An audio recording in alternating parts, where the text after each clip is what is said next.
Awesome. It's fine. It's fine. So, told you. See, Anne's normally my co-host, and she does for technical stuff and stops me getting into trouble. And well, it's going great. It was going fine until the big moment. Right, it's now time for our special guest, Ann Atkins. If you've been to Fire and Dust before, you'll know Anne. She's one of our regulars and also our co-host. Anne is based in North Warwickshire and likes playing with words. Her poems tend to find inspiration in unusual places and the trials of life, and often provide listeners with a dash of humour as well. Anne featured at Positive Images Festival in 2019 and was the host of the Positive Words event in 2020. She is Script Stuff New Year Slam Champion 2020 and won the Semantics Online Slam in May 2020. She has also been published in several anthologies and magazines, produced poetry for the Food for Joy project, and recently featured on 2 different radio shows, Coventry Creates on the BBC and Brum Radio Poets. That list of accomplishments is only going to keep growing and growing as the year goes on. Let's give a big Fire and Dust welcome to Ann Atkins.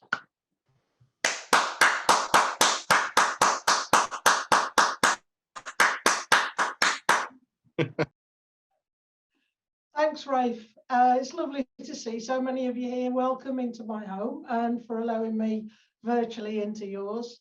I've been really impressed by the open mic so far too. I write about all kinds of things from nature to science fiction, but a lot of it's about my own struggles with, well, life. Just a note, I've hidden the comments so they're not going to distract me. I'll save them to look at afterwards. The trouble with biscuits is they get me into trouble with my doctor and, well, others. Hello? Can you hear me? I'm the pair of size 12 jeans hanging in your wardrobe. You told me you loved me, but now you don't want to see me anymore. You look sad when you look at me. You push me to the back and swiftly shut the door. When we were at a party, your friend said you looked hot, but you'd started drinking and quickly forgot your promise that you'd only have a few. You took me to a restaurant, but made me feel undignified when you undid my fly on the way home. And now I've been replaced by comfy slacks with stretch fabric and elasticated waist. I'm hoping it's just a phase. You'll be back into me and will take me on your holidays. You'll realise that I'm not a fickle friend like biscuits, crisps or cake that make you feel good for a moment, then take your joy away.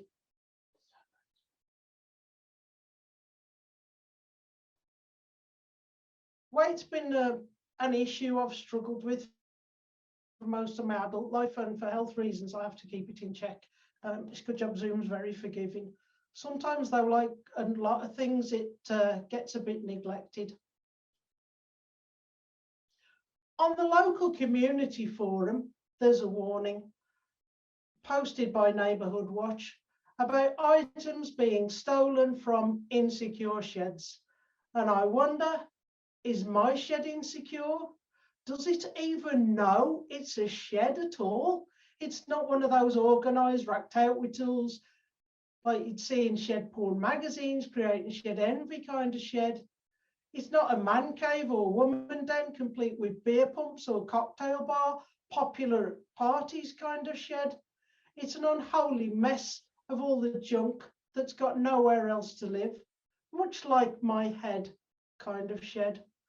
I shed a tear and vow that this week, well, maybe this month, if I'm realistic, sometime this year, I'll show it the love it deserves, tell it I appreciate its curves. The apex of its roof, make sure it's watertight the way it's felt when it was new.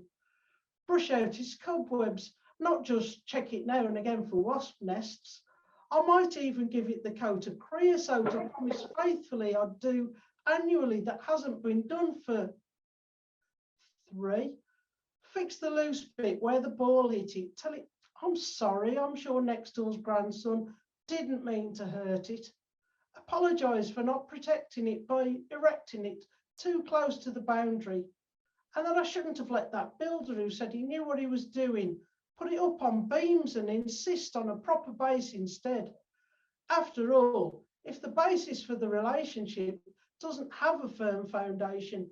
It's no wonder it would feel insecure. Please forgive me, Shed. I promise. I tried.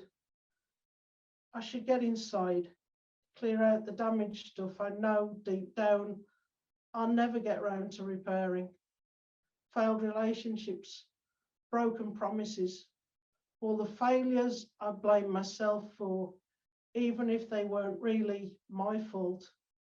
Clean the stains off the floor, oil the hinges on the door, build that proper bench I downloaded the plans for, hang the garden tools on hooks like the pictures in the DIY books, make sure the jars of screws have lids, put up shelves with perfectly organised, compartmentalised, sorted assortments of odds and ends.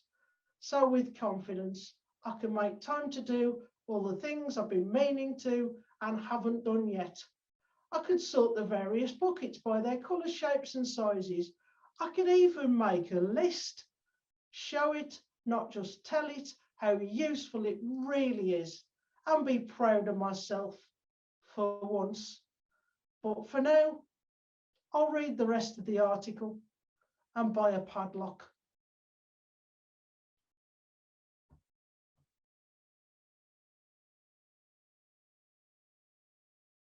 I'm very grateful to my friends, including ones that I haven't met in person yet, for allowing me to offload, and especially to my partner, Tracy. It's her birthday next Thursday, so this one's for Tracy. Coastal Defence. Some days I'm entertainment, sunshine and slot machines, donkey rides and ice creams. Others I'm out of season, boarded up shops, sandbags to fight the floods, though it's not really seasonal. Can't always predict when the storms will come. More often, it's just dull. No sunshine, no showers, just clouds and nothing much going on. The pub's open, but only an old man with a dog, making a pint last, doing the crossword, telling the barman how he hates it when the tourists come. The barman nods, but knows without them, there's no job. On those days, the time drags, but it's easier to manage. Online, all laughs and smiles, postcard pictures and selfies.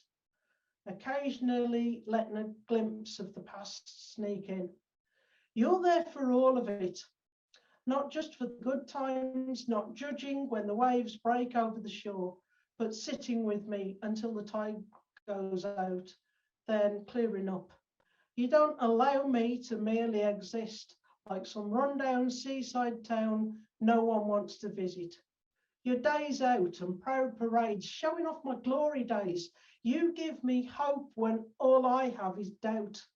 You seem to think that I'm not some once was great before the pier was taken away place where the good times were all long ago, but that there's a future. Not the same as in the days before package holidays created a paradigm shift, but still worth investing in.